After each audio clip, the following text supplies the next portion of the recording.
चलिए बच्चों, हम ज्योमेट्री का जो लेक्चर सीरीज है उसको हम आगे बढ़ाते हैं। पिछले क्लास में हम लोगों ने पॉलीगन के पिछले कुछ लेक्चर में हम लोगों ने पॉलीगन के एंगल सम प्रॉपर्टी के बारे में हम लोगों ने पढ़ा था, और हम लोग डिफरेंट टाइप ऑफ पॉलीगन के बारे में भी पढ़े। जैसे हम ट्रायंगल के लिए पढ़े थे, और ट्रायंगल के लिए एंगल सम प्रॉपर्टी का वैल्यू क्या आता है, मतलब ट्रायंगल के यदि तीनों एंगल का सम करेंगे तो उसका रिजल्ट क्या आता है, हमने उसके बारे में पढ़ा। उसके प्रूविंग मेथड को भी पढ़ा। तो जितना पॉसिबल तरीका हो सकता है समझने के लिए, उसमें से कुछ तरीका हम लोगों ने किया है।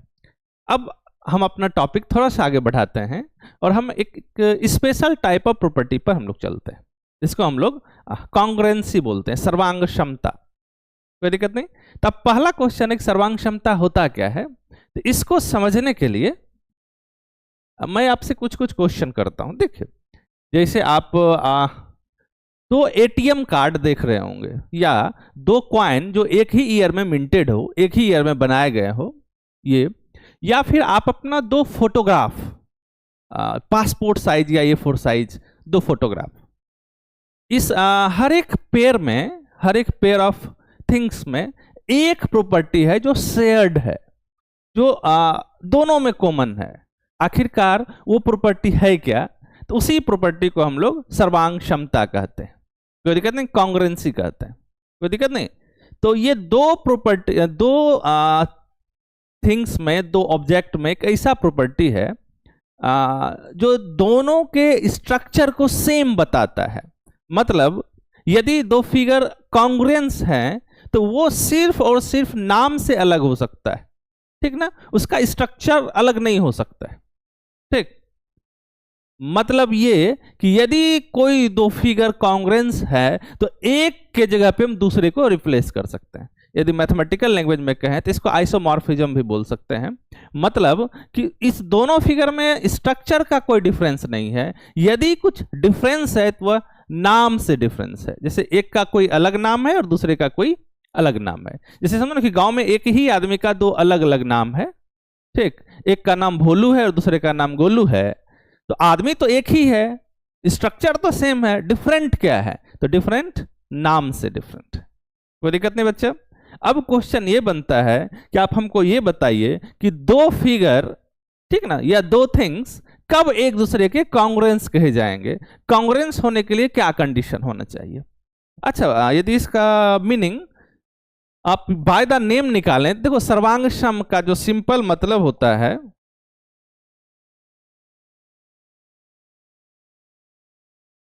यदि बाय द वर्ड हम मीनिंग निकालने का प्रयास करें,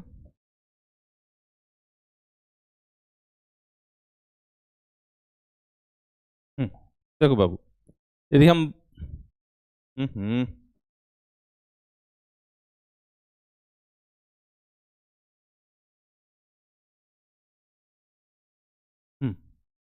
यदि हम बाय द वर्ड यदि इसका मीनिंग निकालेंगे, सर्वांग सम का जो सीधे सीधे मतलब हो सकता है सर्व अंग समान।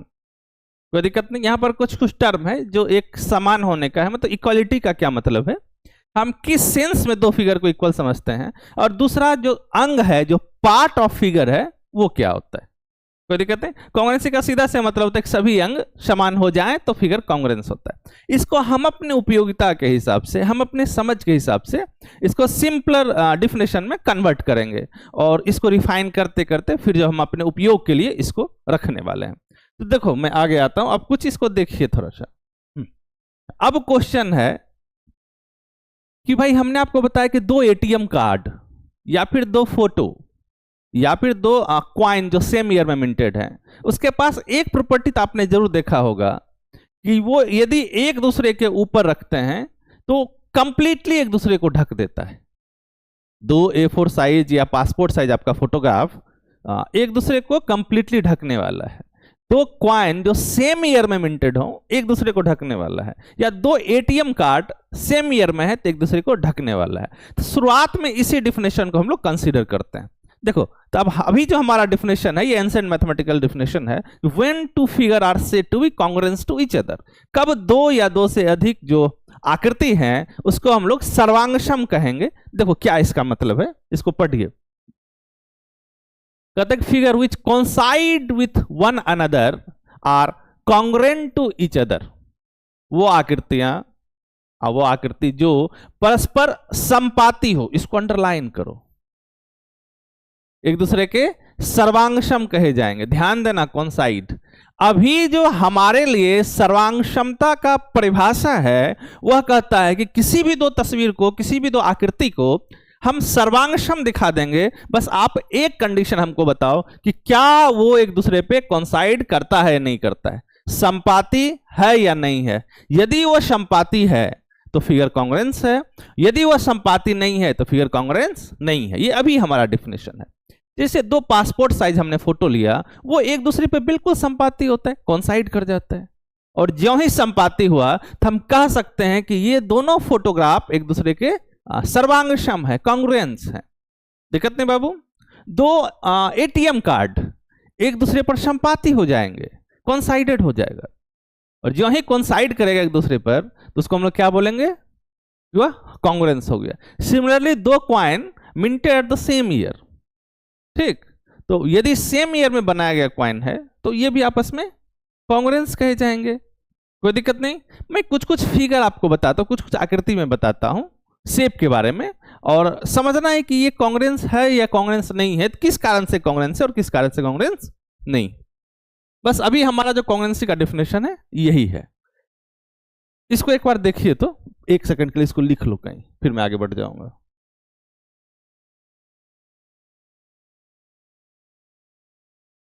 देखो इसको,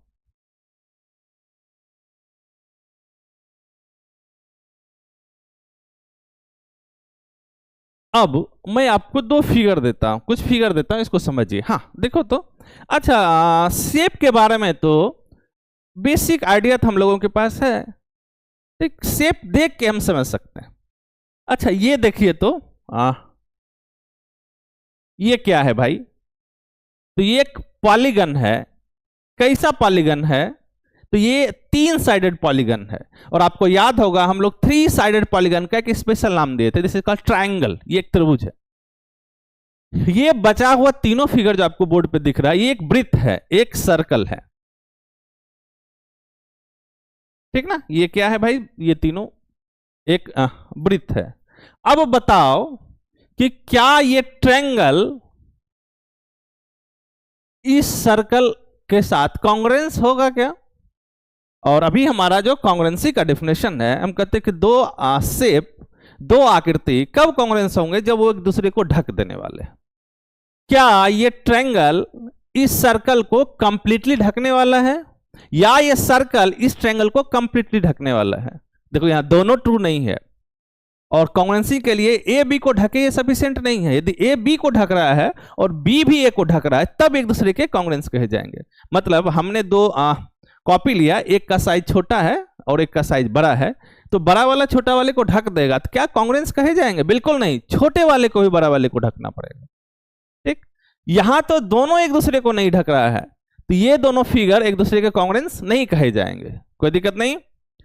अब नीचे का दो फिगर को देखो, क्या ये दोनों फिगर एक दूसरे को ढकेंगे क्या। ये दोनों सर्कल है, ठीक, और एक का जो रेडियस है वो 3 मीटर दे रखा है, और दूसरे का जो रेडियस है वो 5 मीटर दे रखा है। मतलब एक सर्कल बड़ा है और एक सर्कल छोटा है, क्या एक दूसरे को ढकेगा, नहीं ढकेगा। दिक्कत नहीं ना, बात आज में समझ में आ रहा है ना। क्यों नहीं ढकेगा भाई, क्योंकि इसका साइज बड़ा है और इसका साइज छोटा है। अब थोड़ा सा यहां पर कंक्लूड करने का प्रयास करते हैं कि आखिर एक दूसरे को नहीं ढका, इसका वजह क्या है। देखो बाबू, ये एक दूसरे को नहीं ढका, इसका क्या वजह हो सकता है। यहां ये वजह हो सकता है कि इसका जो शेप है, ठीक ना, वो अलग अलग है। शेप अलग कैसे है भाई,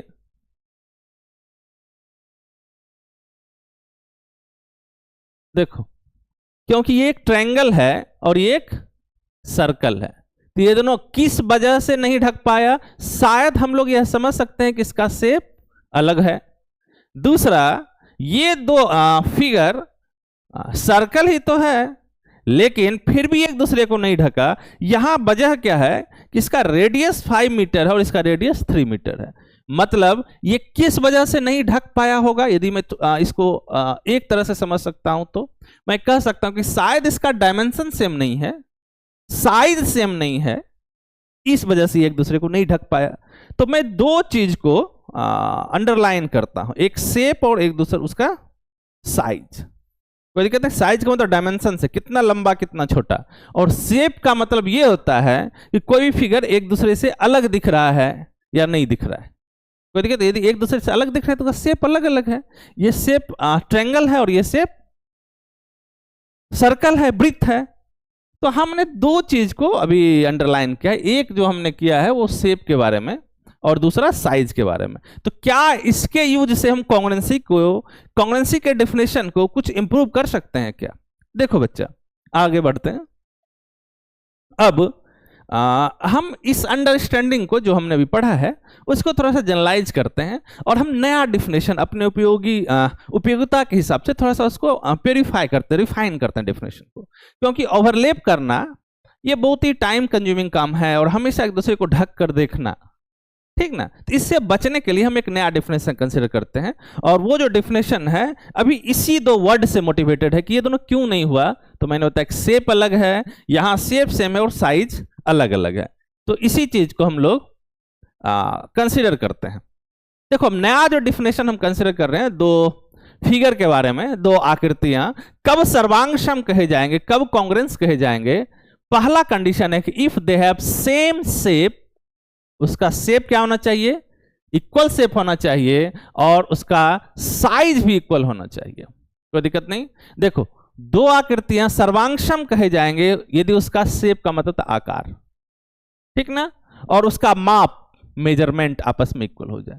अब कहता है कि भाई ओवरलैप करके देखने का हमारे पास कोई आवश्यकता नहीं है, हमेशा संपाती करके मत देखो। आप इस दो फिगर को देखो, सॉरी इस दो कंडीशन को देखो, क्या ये दो कंडीशन सेम दे रखा है क्या, मतलब शेप सेम दे रखा है और साइज सेम दे रखा है क्या। यदि दो फिगर में शेप सेम दे रखा हो और साइज सेम दे रखा हो तो हम कह सकते हैं कि वो दो फिगर एक दूसरे के कांग्रुएंस है, एक दूसरे के सर्वांगसम है। तो आओ समझते हैं एक चीज का मतलब कि हमारे पास शेप जो लिखा है, जो आकार लिखा है, ये आकार का मतलब क्या होता है, ठीक ना। उसके बाद जो मेजरमेंट है, माप है, इसका क्या मतलब होता है। मतलब हम अब ये समझना चाहते हैं कि शेप का क्या मतलब है और साइज का क्या मतलब है। कब हम एक शेप को दूसरे शेप से अलग समझेंगे, एक आकार को दूसरे आकार से अलग समझेंगे, और कब समझेंगे कि ये जो दो गिवन फिगर है उसका साइज अलग है, माप अलग है। तो देखो, इसको समझते हैं थोड़ा सा। इस डिफिनेशन को आप एक सेकंड में हटता हूं, थोड़ा सा लिख लो। तो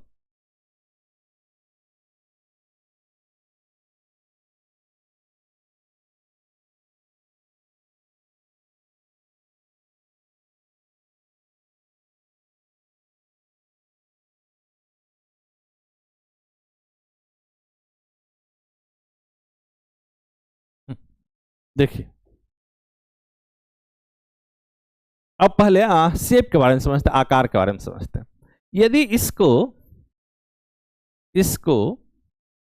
और इसको, यदि इस तीन फिगर को यदि आप समझते हैं तो मैं कह सकता हूं कि ये तीनों फिगर पॉलीगन है।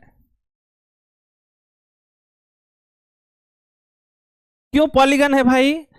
बहुभुज है। क्यों बहुभुज है? क्योंकि ये तीनों फिगर लाइन सेगमेंट से मिलकर बना हुआ है, रेखाखंड से मिलकर बना हुआ है, और क्लोज है। तो पॉलीगन के लिए तो यही कंडीशन होना चाहिए, बंद आकृति होना चाहिए और रेखाखंड से मिलकर बना होना चाहिए। कोई दिक्कत नहीं। क्या ये तीनों फिगर का जो आकृति है सेम है क्या?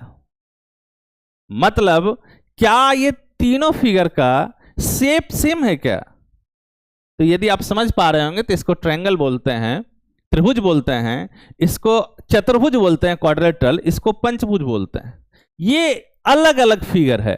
अब क्वेश्चन है कि पॉलीगन अलग अलग कैसे होता है, मतलब एक पॉलीगन को दूसरे पॉलीगन से कैसे अलग कर सकते हैं। देखो, इसमें नंबर ऑफ साइड कितना है? 3। इसमें नंबर ऑफ साइड कितना है? 4। और इसमें नंबर ऑफ साइड कितना है? 5। कोई दिक्कत नहीं। तो एक पॉलीगन को दूसरे पॉलीगन से कैसे अलग करेंगे? नंबर ऑफ साइड से। ठीक ना। दो पॉलीगन एक ही शेप के कहे जाएंगे, एक ही आकार के कहे जाएंगे, कंडीशन क्या होना चाहिए कि उसका नंबर ऑफ साइड, भुजाओं की संख्या समान होने चाहिए। दिक्कत नहीं बाबू, पक्का। अब ये इस तीनों फिगर से अलग है, मतलब हम ये कह सकते हैं कि ये पॉलीगन नहीं है, ये एक वृत्त है, ये एक सर्कल है।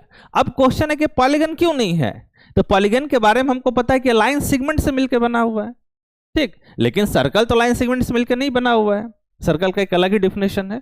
सर्कल तो शायद हर कोई बच्चा समझ पा रहा होगा, ये तो स्कूल मैथमेटिक्स में पढ़ाया जाता है, समझ पा रहे हैं ना। तो ये शेप को डिस्टिंग्विश करने का ये तरीका है, ये हमारा समझ बताता है कि एक शेप दूसरे शेप से अलग है। कोई दिक्कत नहीं, हम मैथमेटिक्स ऑफ शेप के बारे में समझ पा रहे होंगे, ये अलग है, ये अलग है, ये अलग है। पॉलीगन के लिए हमने बताया कि दो पॉलीगन एक दूसरे से डिस्टिंक्ट कहे जाएंगे बाय द शेप, अलग अलग आकृति यदि उसका होगा, यदि उस क्या कंडीशन होना चाहिए, उसमें नंबर ऑफ साइड अलग होना चाहिए, दिक्कत नहीं। लेकिन हमने दो ट्रायंगल कंसीडर कर लिया, तो क्या ये दोनों ट्रायंगल बाय द शेप अलग अलग है क्या? नहीं, ये दोनों ट्रायंगल ही है, दोनों एक ऐसा पॉलीगन है जिसमें नंबर ऑफ साइड 3 3 है, मतलब दोनों बाय द शेप सेम है, बाय द शेप सेम होने वाला है। दिक्कत नहीं बच्चा, तो शेप समझ पा रहे हैं हम लोग। अब थोड़ा सा आगे बढ़ते हैं और साइज को देखते हैं। और डिफरेंट डिफरेंट जो हमारे पास फिगर है उसका साइज किस चीज पर डिपेंड करता है, उसको थोड़ा सा देखते हैं। देखो बाबू, पहला हमारा लाइन सेगमेंट है। आपको यूक्लिड का एक्सियम याद होगा, तो यूक्लिड बताते थे कि लाइन के पास ब्रेथ नहीं होता है। हालांकि हमने बताया था कि हमारे सेंस में लाइन का हमको डिफिनेशन नहीं देने वाले हैं, वो हम समझ लेते हैं, उसी से मेरा काम होने वाला है, दिक्कत नहीं।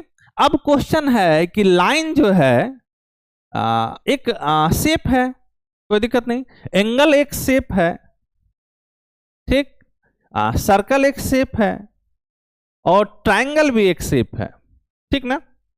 और ये एक दूसरे से अलग अलग है क्योंकि इसका जो बनने का प्रोसेस है वो अलग अलग है।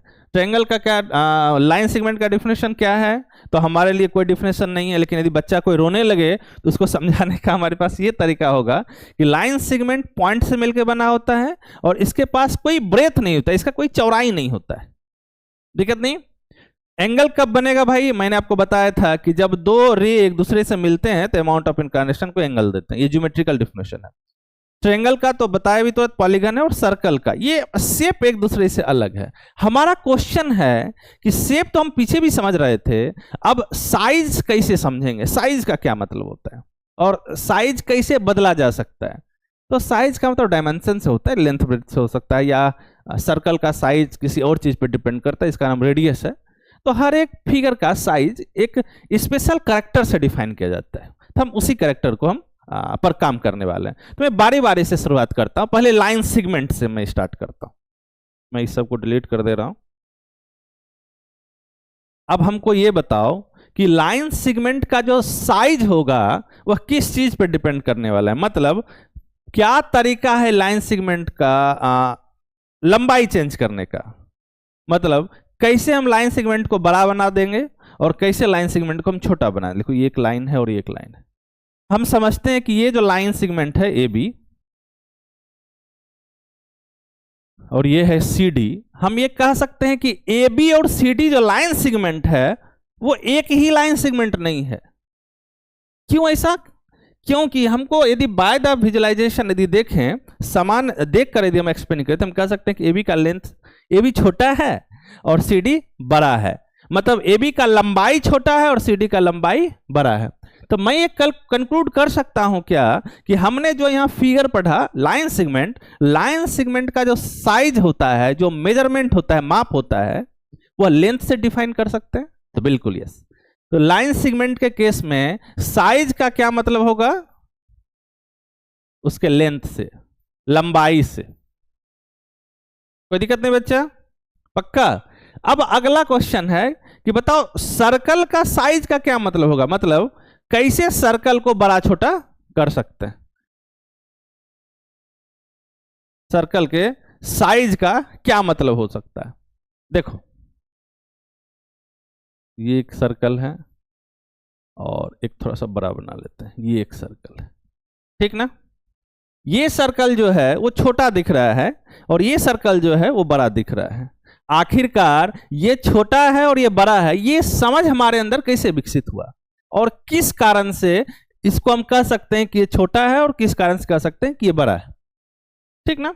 तो सर्कल बनाने के लिए यूक्लिड का एक स्टेटमेंट है कि सेंटर और रेडियस, तो हमारे लिए भी सेंटर को मैं डिलीट करके रखता हूं। जैसे कि हमको एक सर्कल बनाना है तो उसका रेडियस जितना बड़ा करते जाओगे सर्कल का साइज उतना बढ़ते जाएगा और जितना छोटा करते जाओगे सर्कल का साइज उतना घटते जाएगा। तो हम कह सकते हैं कि सर्कल का जो साइज है, जो मेजरमेंट है, जो माप है, वो किस पर डिपेंड कर रहा है? रेडियस ऑफ सर्कल पे। किस पे डिपेंड कर रहा है भाई? त्रिज्या।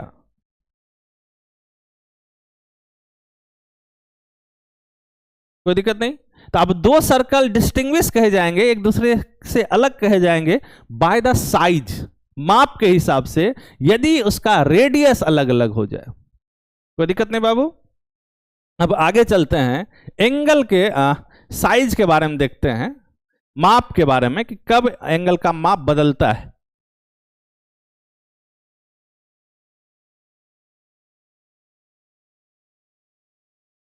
देखिए थोड़ा ध्यान से, मैंने एक एंगल बनाया, ये है 45 डिग्री, और दूसरा हमने एंगल बनाया ये 60 डिग्री। इसका मेजरमेंट सेम है क्या? देखो तो ये 45 डिग्री का है, ये 60 डिग्री का है, तो बिल्कुल इसका मेजरमेंट नहीं है, सेम नहीं है। क्यों सेम नहीं है? क्योंकि ये 45 डिग्री और ये 60 डिग्री है, ये अलग अलग एंगल को मेजर कर रहा है, अलग अलग एंगल को ये मेजर कर रहा है। दिक्कत नहीं। तो एंगल का जो साइज होगा, माप होगा, किस पे डिपेंड करता है? उसके मेजरमेंट पे। यदि मेजरमेंट सेम हो जाए तो हम उसका माप सेम बोलेंगे। नहीं तो बहुत आसान था। अब आते हैं हम लोग ट्रेंगल के बारे में कि कब दो ट्रेंगल को हम लोग सेम साइज का बोलेंगे, उसको देखते हैं। अच्छा देखो, यदि ट्रेंगल के हम पार्ट का बात करें तो हम 3 वर्टेक्स कह सकते हैं, ए बी सी। 3 वर्टेक्स पे बना हुआ एंगल कह सकते हैं, एंगल बी, एंगल सी और एंगल ए। और लाइन सेगमेंट कह सकते हैं ए बी, ए सी और बी सी। इसको ट्रेंगल का साइड बोलते हैं, आर्म्स बोलते हैं, भुजा। तो ये हमारे पास 3 पेयर बना साइड का, ये 3 बना हमारे पास, सॉरी पेयर नहीं, ये 3 का एक ग्रुप बना साइड का, ये 3 का एक ग्रुप बना उसके वर्टेक्स का, और ये 3 का एक ग्रुप बना उसके एंगल का। कोई दिक्कत नहीं। क्या ट्रेंगल के मेजरमेंट को, मतलब साइज को इक्वल होने के लिए क्या इस तीनों को इक्वल होना जरूरी है? हम बोलते हैं कि भाई यदि आप वर्टेक्स को डिलीट भी कर देते हो ना तो कोई फर्क नहीं पड़ता है। मतलब अब हम सिर्फ इस दोनों का, साइड का और एंगल का बात कर ले तो मेरा काम बन जाता है। मतलब ट्रेंगल के साइज को कैसे हम कंपेयर करेंगे? तो by the angle and by the measurement of their size, their side. कोई दिक्कत नहीं। मतलब एंगल बड़ा छोटा करके ट्रेंगल को बड़ा छोटा किया जा सकता है, और साइड के लंबाई को बढ़ा घटा करके हम ट्रेंगल के माप को बदल सकते हैं। ये यहां से कंक्लूजन आया। तो माप हमारे लिए समझ में आ रहा होगा। इन जनरल किसी भी पॉलीगन के लिए, किसी भी बहुभुज के लिए हम उसके वर्टेक्स एंगल को चेंज करेंगे तो उस पॉलीगन के मेजर को हम बदल सकते हैं, साइज को बदल सकते हैं, या उसके साइड लेंथ को, भुजा का जो लंबाई है उसको बदलेंगे तो बड़ा छोटा हो सकता है। कोई दिक्कत नहीं। जैसे समझो ना कि एक स्क्वायर है और ये एक दूसरा स्क्वायर है, कोई दिक्कत नहीं। स्क्वायर का तो ये एंगल जो होता है 90 डिग्री होता है, एंगल तो फिक्स ही है ना, एंगल कहां बदल पाए? नहीं बदल पाए। लेकिन साइड के लेंथ को हमने बदल दिया तो ये छोटा और बड़ा, इसका साइज बदल गया ना। ये एक पॉलीगन है क्योंकि यह क्या है? वर्ग है, स्क्वायर है ना। तो यहां कैसे बदले? साइड के लेंथ को बदल के हम इसका साइज बदले। दूसरा तरीका, पॉलीगन के एंगल को बदल देंगे हम लोग। यदि एंगल हम बदलेंगे, एंगल के मेजरमेंट को, तो फिर भी पॉलीगन का साइज बदलता है। तो पॉलीगन के लिए ये कंडीशन है साइज चेंज होने का। तो हम समझ पा रहे, कुछ कुछ फिगर का हम साइज के बारे में समझ पा रहे हैं, और उसके कैसे एक शेप को दूसरे शेप से डिस्टिंग्विश करते हैं इसके बारे में भी हम समझ पा रहे हैं। कोई दिक्कत नहीं। अब कॉन्ग्रुएंसी के हम डिफिनेशन को फिर से रिकॉल करते हैं इसको थोड़ा सा ध्यान से देखिए। अब ये डिफिनेशन कहता है कि two figure are said to be congruent, एक दूसरे के सर्वांग सम कहे जाएंगे दो आकृतियां। कंडीशन क्या है कि यदि उसका आकार सेम हो जाए और उसका साइज सेम हो जाए, माप सेम हो जाए, तो हम बोल सकते हैं कि वो ट्रायंगल, सॉरी, वो दो फिगर, जो दो आकृतियां हैं या दो थिंग्स हैं, वो एक दूसरे के कॉन्ग्रुएंट कहे जाएंगे, सर्वांग सम कहे जाएंगे। दिक्कत नहीं बच्चा? इसका यूज करके मैं कुछ कुछ काम करो ताकि समझ आए। अब हमको बताओ, ये पेयर वाइज ऐसे है, ठीक? क्या ये दोनों फिगर कॉन्ग्रुएंट कहे जाएंगे? ये एक लाइन सेगमेंट है और ये एक एंगल है, ये थोड़ा समझो। ये दोनों हमको थोड़ा सा एक्सप्लेन करो तो मैं हट रहा हूं।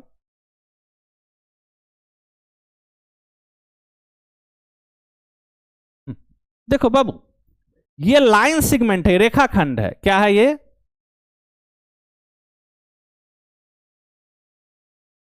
ये रेखाखंड है, नीचे लिख देता हूं। और ये क्या है? एंगल है। और फिगर के कॉन्ग्रुएंट होने के लिए भी हम पढ़े हैं, उसका शेप भी देखते हैं और साइज भी देखते हैं, मतलब उसका आकार भी देखते हैं और उसका माप भी देखते हैं। तो पहले आकार को नॉक करो। क्या ये दोनों का शेप सेम है, आकार सेम है? बिल्कुल नहीं। ये एक लाइन सेगमेंट है और ये एक एंगल है, दोनों के बनने का प्रक्रिया अलग है ना। ये लाइन रे से मिलकर बना होता है और इसका तो बस पॉइंट ऑफ करेक्शन है, कलेक्शन ऑफ पॉइंट है ना। तो ये अलग अलग है, ये कॉन्ग्रुएंट नहीं है। क्यों कॉन्ग्रुएंट नहीं है? क्योंकि इसका शेप अलग है, बाय द शेप, ठीक ना, आकार अलग है। दूसरा फिगर पे आते हैं। क्या एक सर्कल, एक वृत्त और एक ट्रायंगल, एक त्रिभुज एक दूसरे कॉन्ग्रुएंट कहे जाएंगे? मैं अभी तुरंत बताया था पीछे कि ये दोनों एक दूसरे से अलग हैं क्योंकि इसका आकार अलग अलग है। सर्कल अलग है और ट्रायंगल अलग है, तो ये एक दूसरे से डिस्टिंक्ट है। वजह क्या है भाई? आकार का, मतलब शेप का। ये दो अलग अलग शेप है, तो ये कॉन्ग्रुएंट कभी नहीं कहे जाएंगे, क्योंकि कॉन्ग्रुएंट होने के लिए शेप भी तो सेम होना चाहिए। कोई दिक्कत नहीं। और सिर्फ शेप सेम हो जाने से फिगर कॉन्ग्रुएंट नहीं होता है, उसके साइज को भी इक्वल होना पड़ता है, माप को। अब इस दो फिगर पे आइए, ये दोनों पॉलीगन है ना। लेकिन क्या ये दोनों polygon by the shape same है? तो मैं आपको बताया था दो पॉलीगन को सेम शेप का तब कहा जाता है जब उसका नंबर ऑफ साइड सेम हो जाए। यह तीन भुजाओं से मिलकर बना हुआ है, एक ट्रायंगल है और ये चार भुजा से, नंबर ऑफ साइड अलग अलग है ना। तो ये दो फिगर एक दूसरे कॉन्ग्रुएंट नहीं होंगे। इसका जो वजह है वह वजह है शेप का, मतलब आकार का। यहां लिख देता हूं, कोई दिक्कत नहीं। तो ये हम समझ पा रहे होंगे कि कॉन्ग्रुएंट होने के लिए ये जो हम शेप पढ़ रहे हैं, आकार जो पढ़ रहे हैं, वो बहुत मतलब रखता है, ठीक। फिगर कॉन्ग्रुएंट होने के लिए शेप तो इक्वल होना ही होना चाहिए। यदि शेप इक्वल नहीं है तो हम फिगर को कॉन्ग्रुएंट नहीं करने वाले। आगे चलते हैं बच्चा, ध्यान से देखना। देखो फिगर बोर्ड पर जो भी दिख रहा है आपको, यह लाइन सेगमेंट है, रेखाखंड है। तो क्या लाइन सेगमेंट एक दूसरे से बाय द शेप अलग होते हैं या सेम होते हैं? तो बाय द शेप तो सेम है, मतलब यहां पर शेप सेम है ना।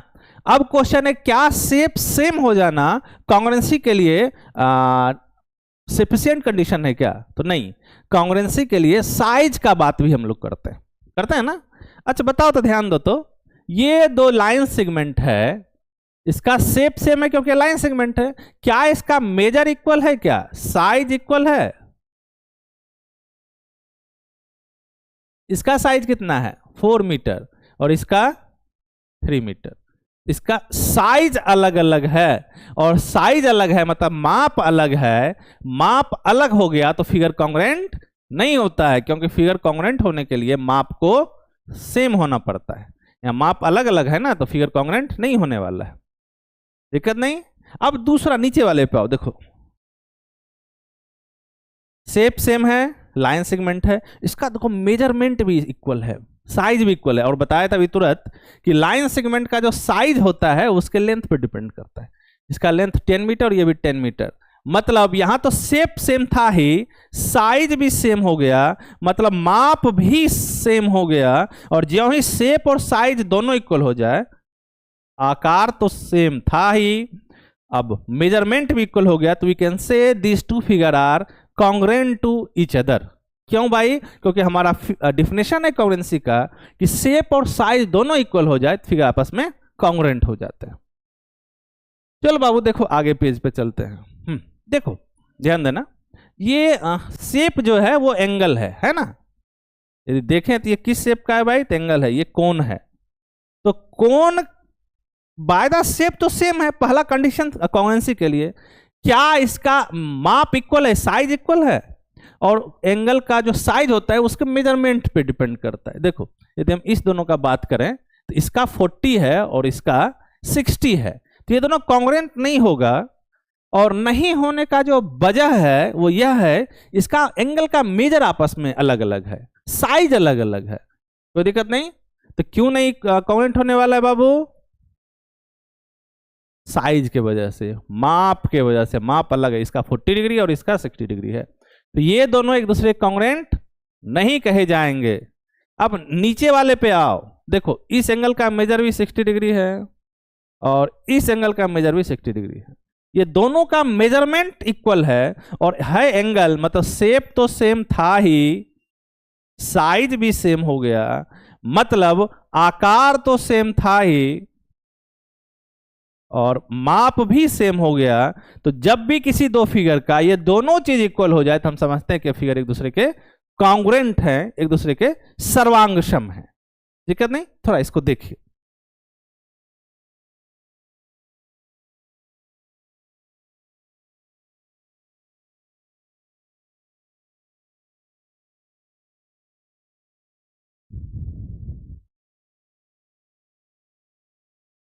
एक बार आप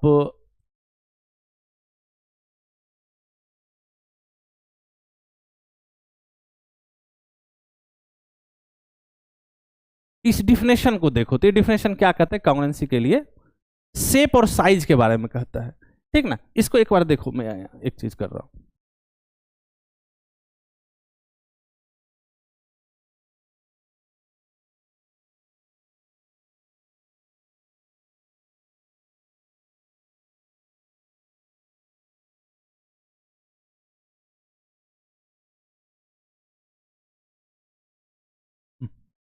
ये चीज जो हमारा कॉग्निसी के लिए दोनों इंपॉर्टेंट है, आकार और उसका मेजरमेंट, माप से। आप इसको लिखिएगा, मैं बार बार ये दिखा रहा हूं ताकि पता चले कि हम जो काम कर रहे हैं उसमें क्या इंपॉर्टेंट है। अब बता बाबू, ये दो फिगर क्या एक दूसरे कॉन्ग्रुएंट होंगे? तो पहले वित्त में आपको दिखा रहा था, क्या शेप सेम है क्या? हाँ, सर्कल है, वृत्त है ना।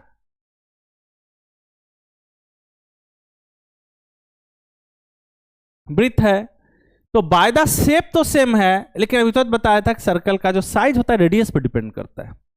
क्या ये सेम साइज का होगा? तो ये 2 मीटर है और ये 3 मीटर है, इसका साइज अलग अलग है, तो ये दोनों कॉन्ग्रुएंट नहीं होंगे।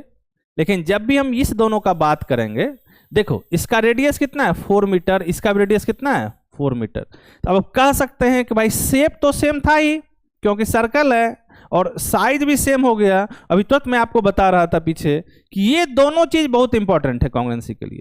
तो शेप सेम कर लिए और साइज सेम कर लिए, जो ही ये दोनों सेम हुआ तो हम कह सकते हैं कि ये दोनों सर्कल, ये दोनों फिगर जिसका नाम सर्कल है, वृत्त है, ये एक दूसरे के कॉन्ग्रुएंस कहे जाएंगे। दिक्कत नहीं बच्चा? चलो आगे आते हैं।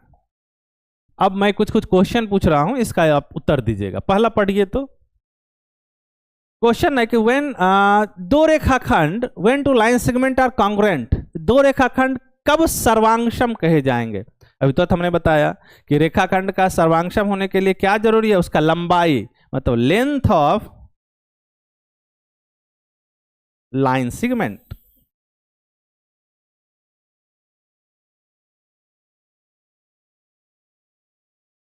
मतलब रेखाखंड का क्या?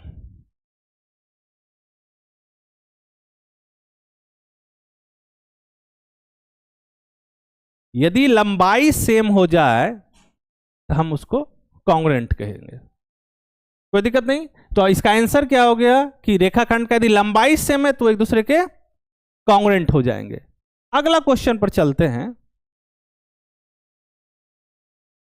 अब दो कोण कब सर्वांगसम होगा? जब उसका माप मतलब कितना एंगल बना रहा है, ये अमाउंट ऑफ इनकार्नेशन, एंगल का मेजर यदि इक्वल हो जाए तो हम कहते हैं कि दोनों फिगर मतलब जो एंगल है वो एक दूसरे के सर्वांगसम कहे जाएंगे। कोई दिक्कत नहीं। और यहां एक चीज ध्यान देना, मैं एक चीज वर्ड यूज कर रहा हूं, दो फिगर का यदि लेंथ इक्वल हो गया लाइन सेगमेंट का तो कॉन्ग्रुएंस होता है, एंगल का मेजरमेंट इक्वल हो जाए तो कॉन्ग्रुएंस होता है ना। तो मैं कुछ बताऊंगा, कॉन्ग्रुएंसी किसी किसी सेंस में कॉन्ग्रुएंसी इक्वलिटी को भी इंप्लाई करता है। कॉन्ग्रुएंसी के लिए हम समान होना ये भी वर्ड यूज करते हैं, ठीक ना। और मैं पहले बताया था कॉन्ग्रुएंसी के लिए फिगर स्ट्रक्चरली सेम होता है, संरचना के हिसाब से सेम है, यदि अलग है तो सिर्फ और सिर्फ नाम के सेंस में अलग है, भोलू गोलू टाइप का है, स्ट्रक्चर में कोई डिफरेंस नहीं है। चलो अगला क्वेश्चन पर चलते हैं बाबू, ध्यान से देखिए इसको। दो सर्कल कब कॉन्ग्रुएंस कहे जाएंगे? बताओ, अभी तो बताया कि जब उसका रेडियस सेम हो जाए। कोई दिक्कत नहीं है?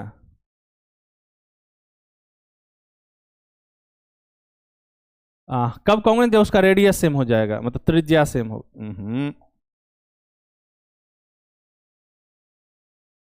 कोई दिक्कत नहीं। देखो इधर मैं अभी काम करवाया हूं ना,